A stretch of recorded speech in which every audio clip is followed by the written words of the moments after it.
Halo, halo teman-teman Finity, saya Anastasia Retno Pujiastuti, edukator PRH Indonesia yang suka bercerita.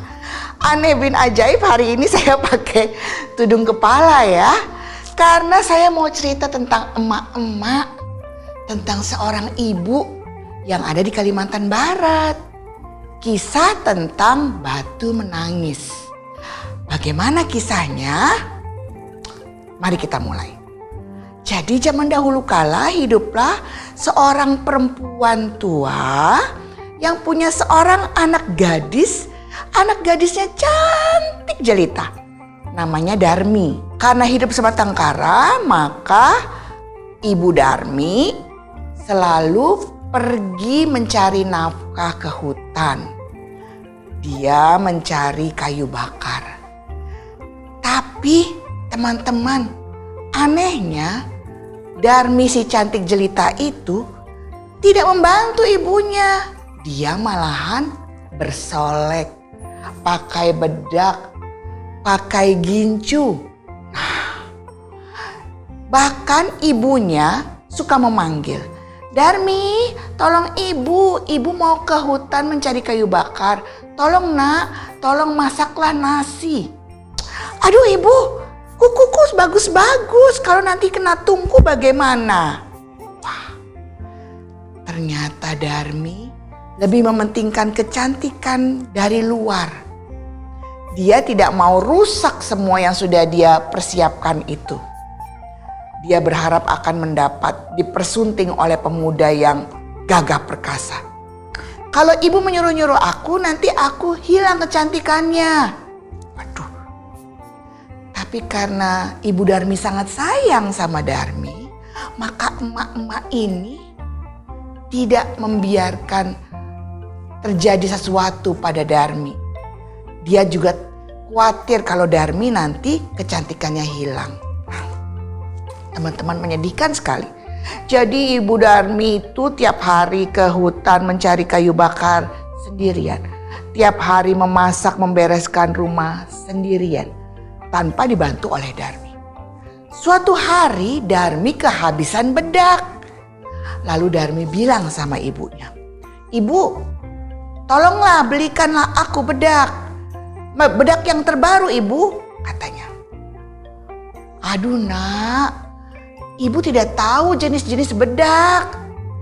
Kamu ikutlah dengan ibu ke pasar, nanti ibu belikan. Kita lihat dulu di mana yang jual bedak baru itu." Lalu Darmi sambil kesal bilang, "Ya sudah kalau gitu, daripada nanti salah bedak yang dibeli, aku ikut saja."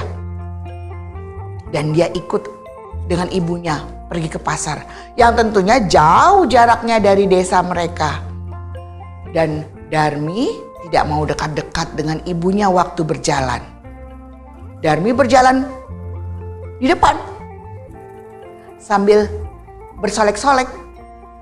Ibu Darmi berjalan di belakangnya sambil membawa kayu bakar yang mau dijual ke pasar. Dan setiap kali ada orang lewat, "Hai, nama saya Anastasia Retno Pujiastuti, biasa dipanggil Nana. Saya edukator PRH Indonesia."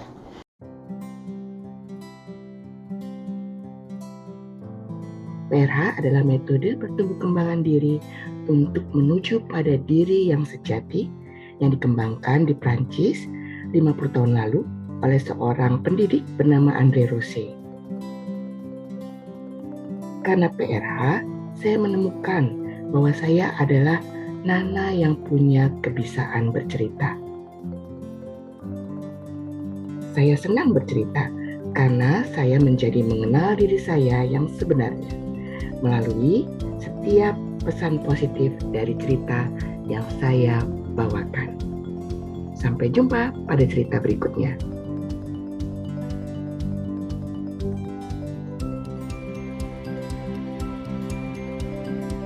Karena Darmi cantik, maka orang itu langsung menyapa, "Hai, perempuan cantik.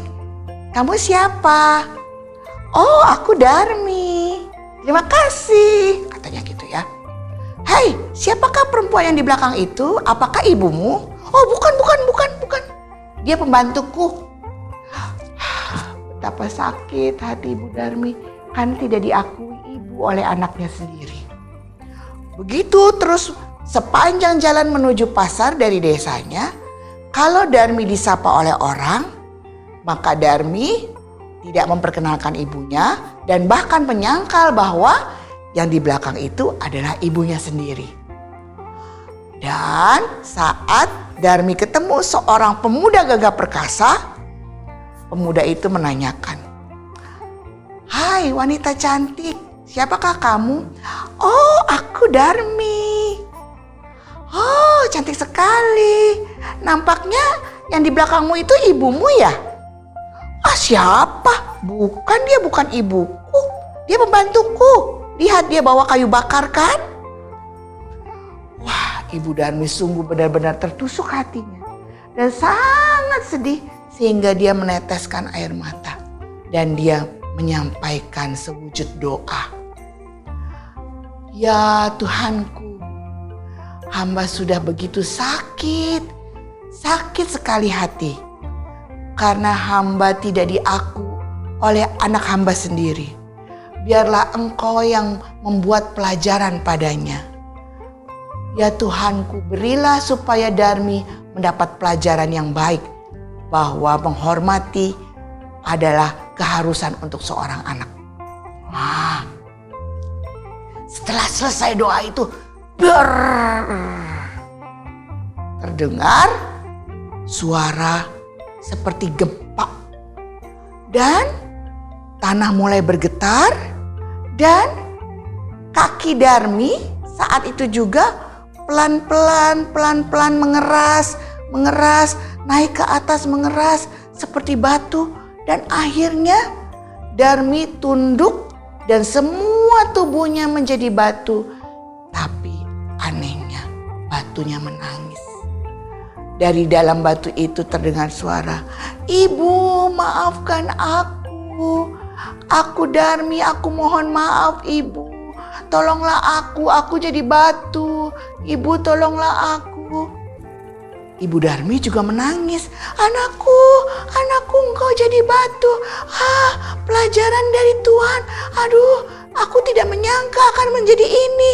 Tapi ya sudah, nasi sudah menjadi bubur. Anakku, aku akan selalu datang mendampingimu di sini.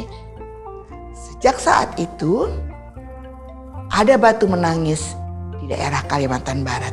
Dan di sampingnya selalu ada ibu tua yang menjagai batu itu. Dia adalah Ibu Darmi. Teman-teman, dari cerita tadi saya mendapatkan makna.